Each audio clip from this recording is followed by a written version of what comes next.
மூன்று மகள்களின் மறைக்கப்பட்ட வரலாறு உங்களுக்கு தெரியுமா? வாருங்கள் அதனை காணலாம். நாம் அனைவரும் சிவன், பார்வதி, முருகன், விநாயகர் பற்றி கதைகளை கேட்டிருக்கின்றோம். ஆனால் சிவபெருமானுக்கு 3 மகள்கள் இருப்பதாக கூறப்படும் ஒரு ரகசியமான புராண கதை உங்களுக்கு தெரியுமா? இந்த மூவரும் தெய்வீக சக்தியின் அம்சமாக தோன்றியவர்கள்.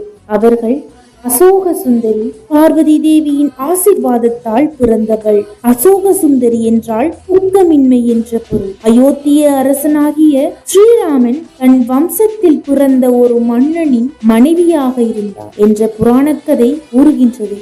ஜோதி சிவனின் தியான சக்தியாக விளங்குபவள். இவள் இருக்கும் இடத்தில் சிவலிங்கம் தோன்றும் என்பது ஒரு நம்பிக்கை.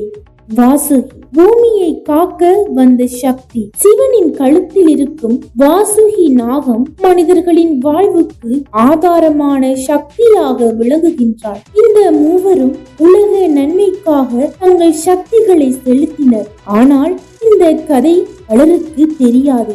நீங்கள் இதை பற்றி முன்னாடியே தெரிந்திருந்தால் ஆம் என்று கமெண்ட் பண்ணுங்க. நன்றி. ஓம் நம சிவாய.